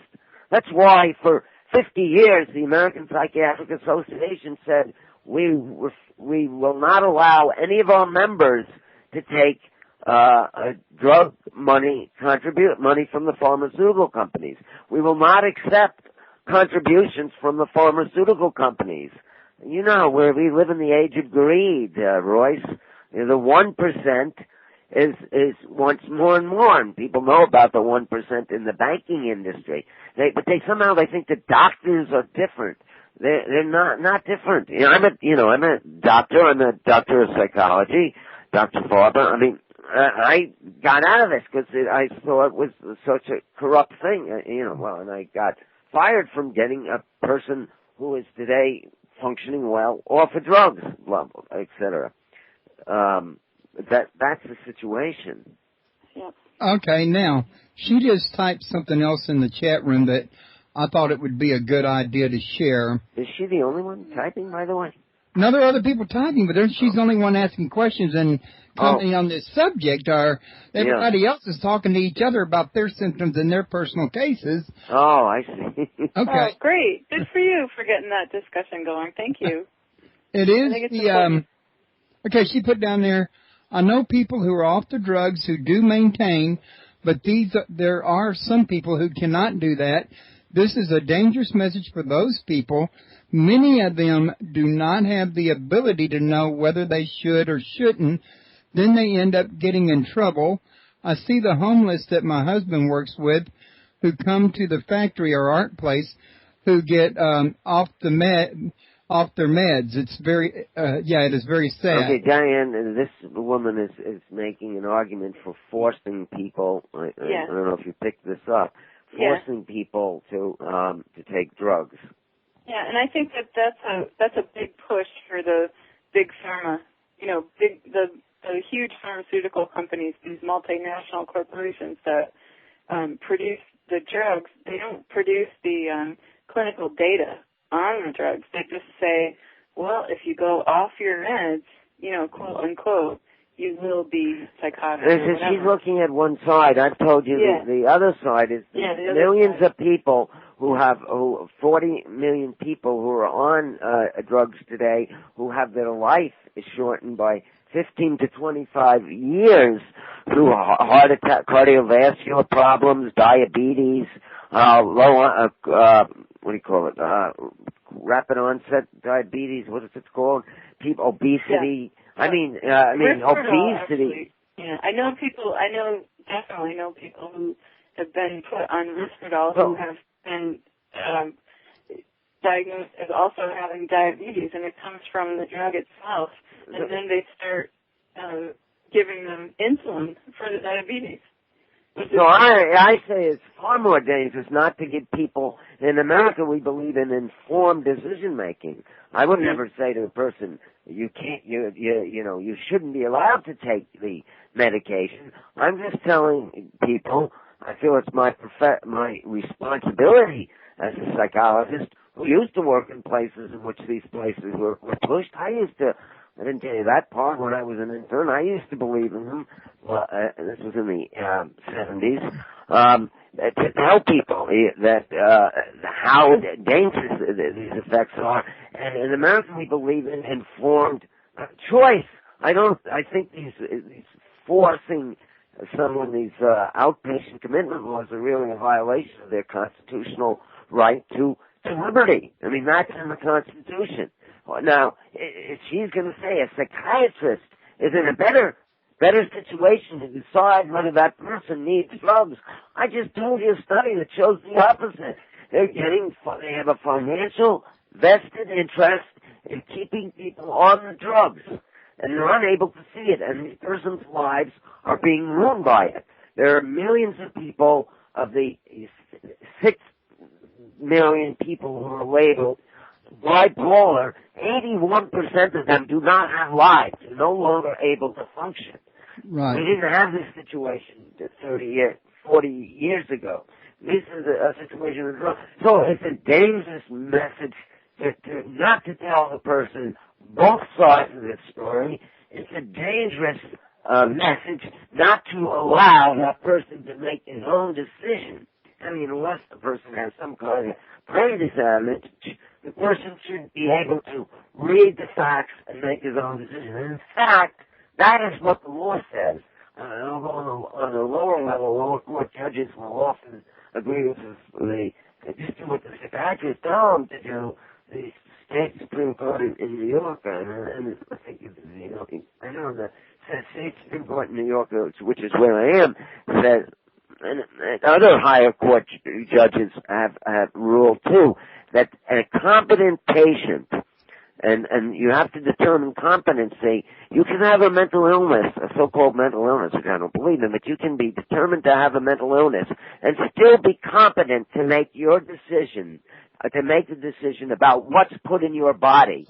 I don't want the psychiatrist telling my son, my wife, my daughter, I don't have a son or wife or daughter, but if I did, I do not want them telling them I am in a position then to decide for you, because they have ruined the lives of millions of people in this country out of their greed for money, when the American Psychiatric Association stops taking drug company money, then I'll say, okay, maybe they're in a position to decide. But as long as they are involved in this, as long as they're part of the psychiatric industrial complex, they're no better than the drug pusher that you meet on the street.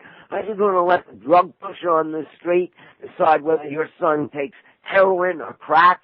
And to put that power in the hands of these people who have misused and abused that power is a terrible thing. Well said. Okay. Now, she mentioned also in the chat room that she wanted to clarify that she did not say anything about force, like forcing people to take meds or not to take them.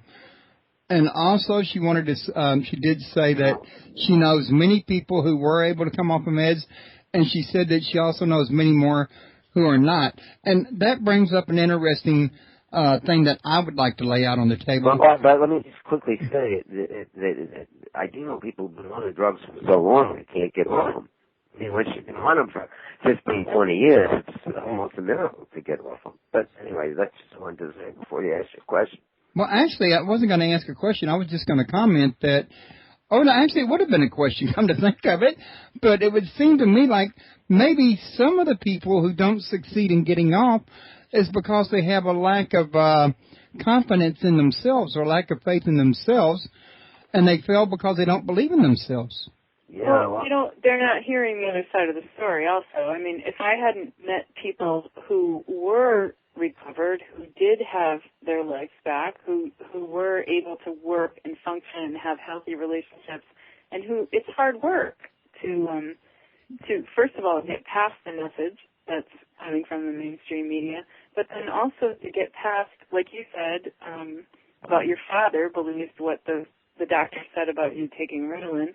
It's hard to go up against your family when they are projecting your life as a mental patient. You need to be on these medications.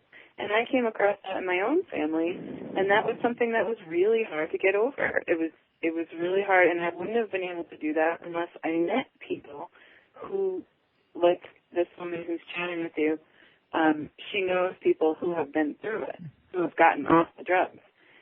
To look at those people, and especially in Seth's book, he outlines the stories of 7 people who talk about being part of this community where we're all educating each other. And that's so important, to be open to the other side of this argument that doesn't have anything to do with the pharmaceutical company and the money that they're making, the insurance companies and the money that they're making, the doctors who are involved. The messages that they're sending out are strong messages. Yeah. And it's hard. It's hard to believe that you can walk away from that, but it is possible. Well, I would agree with Jane, though, in this much, that if you are really, really that strongly convinced that you need those drugs and there's no way you can believe that you can function without it, then, yeah, there's possibly a danger of trying to go off if you don't have the actual faith in yourself to actually overcome it, because it really is going to take a lot of faith to do it. Yeah, that's exactly right. It's a self-fulfilling prophecy. I call it the negative placebo effect. Yeah. The positive placebo effect. Does your audience know what a placebo effect is? Yes, sir, I do. Oh, yeah. Actually, I've heard tell the negative placebo effect is they think they can't, they'll go crazy if they get off the drugs. They think that becomes a self-fulfilling prophecy, an expectation that influences. There's different concepts within family systems where there's something where if you change and you become empowered, the people in your family system can have something called a change back reaction, where they don't want you to be empowered. They want you to keep the role that you have as an identified patient, and they want you to stay the person that you are. And when you become empowered and you walk away from something that is not working for you. Like an abusive relationship, for example? Like an abusive relationship, for example, like a negative upbringing. You know, there might have been abuse in his family. And once again, we get back to that same point. What was the original insult?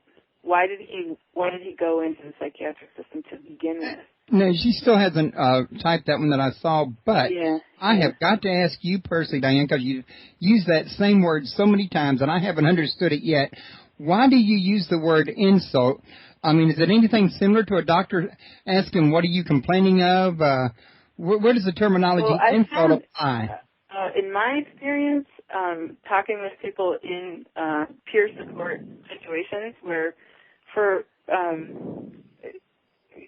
what I've found is there's usually a life event where a person maybe they had a parent commit suicide, maybe they were abused as a child, maybe they had some kind of quote unquote life problem where they were seeking help, and the help that they received was from the psychiatric system in the form of a magic pill, instead of going back to that original problem and working through it and processing it from either a family system or a therapeutic or some kind of talk therapy where they're allowed to process all of the emotions, maybe through EMDR, which is something that really helps people who have PTSD, where you're processing the life event that was negative in a therapeutic way through talk therapy or through the activities or through art or whatever might be your own way of dealing with it naturally. Instead, we're given this drugs. So maybe you're recovering to a certain extent, but you're never really getting to the root cause of your problem. Yeah, that happens a lot. For example, one case of the young man who was labeled schizophrenic. In many other cases, the parent doesn't want them to leave home. They're like 18 and do the normal things, and they go through. They start acting crazy under those kind of situations. Mm-hmm. And I've never. The reason that I bring it up so much is because I've never met anyone who's been, quote unquote, psychiatrized without having something that was a life event that triggered it. Right. A reason to approach psychiatry to begin with. Well, and until he says what that was, I don't know. That would be the place that I would start. And I'm just a peer. I'm not a psychologist. I'm not an author. I'm just someone who has witnessed other people who have been in that same situation. And I've never come across someone who didn't have an original insult, quote unquote. I'm just an experiencer who's done some study on the internet about it. But one of the things that I can't get out of my mind is long before the age of drugs, long before modern psychiatry, centuries, millennia before, we not only got along fine without losing huge chunks of population due to suicide or other, bipolar, manic, depressive, what have you, but our actual population grew over time. So what happened that somewhere down the road after the onset of psychiatry, so many people have turned suicidal that the numbers you quoted earlier, Seth, 6 million people or more? I mean, doesn't it seem pretty fantastic? You mean the bipolar? Yeah, right, the bipolar or the suicidal or, any of that. I mean, what has happened? Oh, the depressed, the depression thing, actually. You compare depression and anxiety, that's going up to 40 million. Could society pressure have anything to do with this here change over the period of time, over a period of centuries, maybe? Centuries, but this has all happened in the last 30 years. This enormous increase. I'm saying it's primarily a result of the drugs. The two factors. There's an incentive for the psychiatrist Now, I started off in '76. I first went into psychology. There weren't that many people on psychiatric drugs then.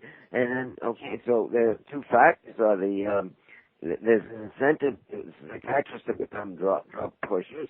There's an incentive, and two, the drugs themselves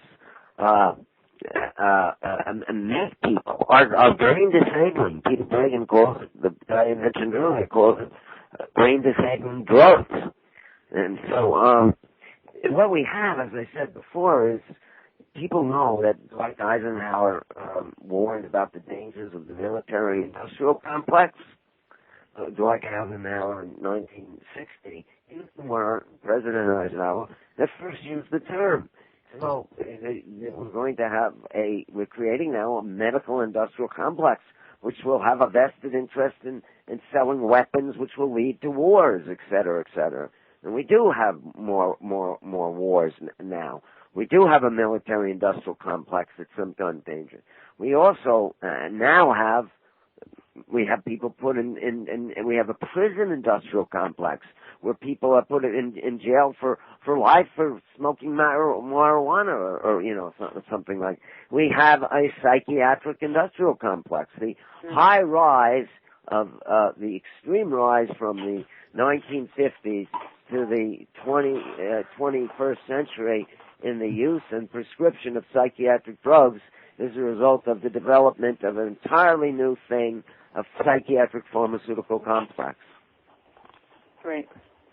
Now, and when the troops are coming back from Afghanistan and they have PTSD, what kind of system do we have in place? I see him I have to get off at 4 o'clock. We've been going almost 2 hours. Yeah, I was just fixing to mention that we're fixing to wrap because I got supper to cook. Oh. What are you making? Chili mac. Nice. But listen, guys, it's been a wonderful show, though, and I've really enjoyed talking to you two. And I really thought we had good chemistry going on here. Yeah, I enjoyed talking to you. Thanks.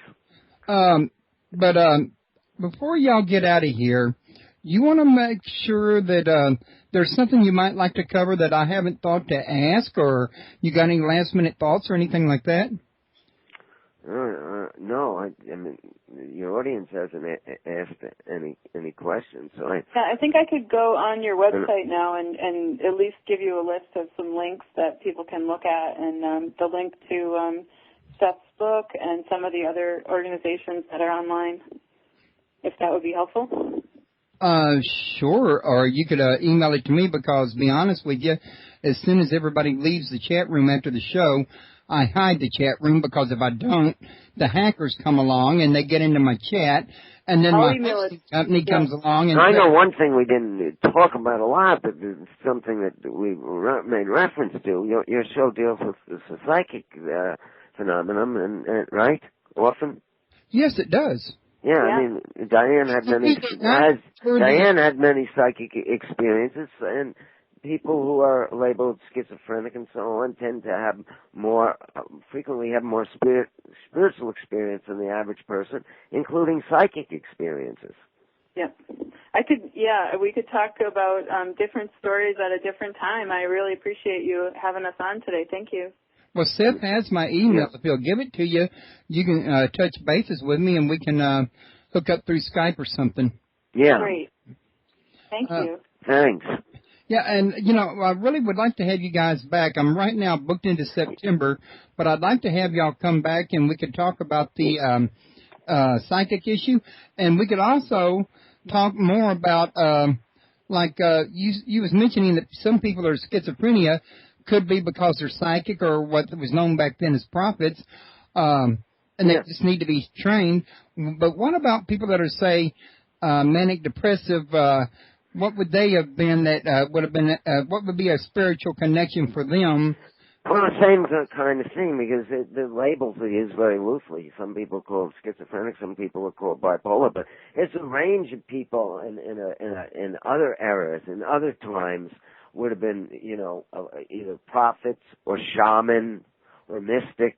I mean, you can see that if you look at all the, like I gave you the example of the psychiatrist who said Jesus was paranoid schizophrenic. I mean, you could see that in other agencies, people before psychiatry would have had different roles they would have fallen into. I mentioned shaman because there's some evidence that shows the commonality between the shamanic initiation. The shaman was a medicine man or spiritual healer in pre-modern societies like American Indian societies, and that's another example. Prophets and shamans, people who are in the more in a society in which there's an allowance for a spiritual role, in which person is a person kind of mediates between this world and the spirit world. You have people who would today be, as I said in my article I wrote in 1988, yesterday's shaman is today's chronic schizophrenic. Right. So those are the things that I could think of. One guy who wrote a book on his experience of schizophrenia claims he had all kinds of psychic telepathic and experiences when he was having these breakdowns. Okay. Well, listen, maybe by the time you come back, I will have a chance to have gotten your book and read it. That's the thing. More detail. I don't know why they didn't send it. They told me they did. You asked them for it because a couple of weeks ago I said the last guy didn't get the copy, and I said, well, we sent it out now, so both. Right. I mentioned. They said you'd have it, but you didn't get it, right? Yeah, but I could be getting it in Monday's mail for all we know too. So sometimes they can be slow. A lot of times it depends on the parcel service too. But you contacted them how many weeks ago? This was right before you contacted me. Actually, they contacted you for me, and you contacted me back. And you remember how far back that was? Yeah, it was like a month or two ago. Yeah.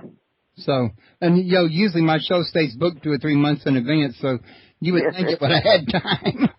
Well, it's available on Amazon, and you just have to. I know I got it by. No. He doesn't have to buy it. They're supposed to send him a review copy. Oh, then we'll get you a copy, and we'll make sure that happens. Yeah. Okay. Well, listen. In the meantime, it's like 4 minutes till. I know Seth mentioned he's got an appointment, so I don't want to hold him up. I want to tell everybody in the chat room, don't disappear on me just yet. I got a few things to cover, like who my next guest is and that. And I'm going to go ahead and let the guests go so they can take care of their business. They don't need to know who my next guest is unless they want to come play, listen to the show. But at any rate, guys, I wanted to thank y'all for coming. I've really enjoyed it. And before we get out of here, one more time, let's remind everybody that the name of your book is The Spiritual Gift of Madness. Your website is www.sethhfarber.com. And, they can get all the information about your book from there. Right. This show will be put in the archives here on my site, and it'll have the whole show description, the picture, everything, including this conversation. And it'll be a link to his book there where y'all can access it at Amazon, or you can go straight to Amazon. I personally ask people listening to please click on it here at my site because I get a commission for it, but, whatever works at the same time, but I had to get a plug in there for myself. Yeah, that's where you can get a hold of more information about him and his book, and as you heard him say, he's more than willing to talk to people and discuss this. If y'all want to send him an email, you do have a contact link on your website, am I correct? Yeah, my phone number, they have to look for it, but it's on there, but I give it out again. I said I could talk to people for 15, 20 minutes if they have a problem, to give them advice. Unfortunately, I wish there were more resources, but 212-560-7288. And also, if there's anything I can do to help people that want to learn more, I'll be more than happy to do it. And, we do realize, I personally realize that this topic is controversial. Somebody expressed a concern earlier about disagreeing here at Paranormal Palace Radio. We welcome people who disagree. We only ask that you would express your disagreement much like you'd want to have a disagreement expressed to you, it's okay to disagree, but let's remain civil, in other words. We can always agree to disagree. Yeah. Mm-hmm. So your website is just the Paranormal Radio? Yes, ma'am. It's a paranormal radio site, but I do have a forum on it for people that want to have discussions. And if people will email me or contact me and ask me, they suggest a forum to me, I can start a forum for any subject. And what's that email address that you would want them to send it to? redneckradioman@comcast.net. Thank you. Okay, thank you, Diane. And I want to thank you guys. And I will be in touch with y'all further about another appointment. And we'll try to get y'all set up over the next couple of days before a bunch of people try to come in there and fill the slots I have open. Mm-hmm. Okay. Thanks, Seth. Thanks. Okay, thank you. Yeah. Thanks. Yeah. Okay, Take care. Bye. Okay, everybody. Now, real quick, let me open up my schedule that I forgot to open up earlier, and I can let y'all know now what my next show is going to be. And, okay, we're looking at Tuesday night at 8 p.m., The Greatest Story Never Told with Ron Watson. And this has to do with spirituality and hermetics and alchemy and things of that nature, and a different understanding or a more broadened understanding of the Bible and the Jesus Christ and things of that nature. And I hope to see everybody here. Also wanted to mention to everybody that World UFO Day is coming up on, I think it's July the 2nd. If you look up in the upper right-hand corner, I do have a little, a small banner, I guess you'd call it, with a link to their site if you want to check them out and get the date right and, what have you on that. Also, if you look in the menu to your left, under Others, you will see a Friends link and a Radio Favorites link to websites that I'm a member of or a radio show host that I know personally that I would recommend. Under the Friends link, there's Alien UFO Community, there's Supernatural UFO, United Paranormal International, and I would recommend any of these three sites for people that want to learn more. And also under the Radio Favorites, we have UKPN Radio with Gary Brown. He's a personal friend of mine. True Stories Around the Campfire with Jim Harold. He's been on my show before. He's a wonderful host, so is Gary. We got the Gralien Report with Micah Haynes, a personal friend of mine. He's got a great show. He's even got a book out, Mysticism, Magic in the Molecule. He's a great host. I think you'd enjoy his show. And Ohio Exopolitics by Mark Hamill, who is also a friend of mine. I would recommend any of those shows. And, folks, I want to thank y'all for coming. And whether you really agree with the message that the, guest has had today or even his friend or not, the main thing is that you really let people, at least to me, know both sides of the story. At least that way each person can make an informed decision. Now, personally, I tend to agree with my guests because of certain experiences that I've had, but I still kind of partially agree with Jane. I guess I can say her name since y'all were with her in the chat room, in as much as she's had some very excellent points that she made, even if I don't agree with everything that she said. I think there's some areas that the two could probably meet together in the long run. I think it's always best to keep an open mind. And I'm going to let y'all go with that statement and go finish supper. Everybody have a great weekend. Thank you for coming. And I definitely hope to see everybody Tuesday for Ron, what was it, Wyatt or Watson? I forget now, and I closed up wait a minute. Ron Watson, The Greatest Story Never Told. So I hope to see y'all then. Goodbye, and y'all have a great day.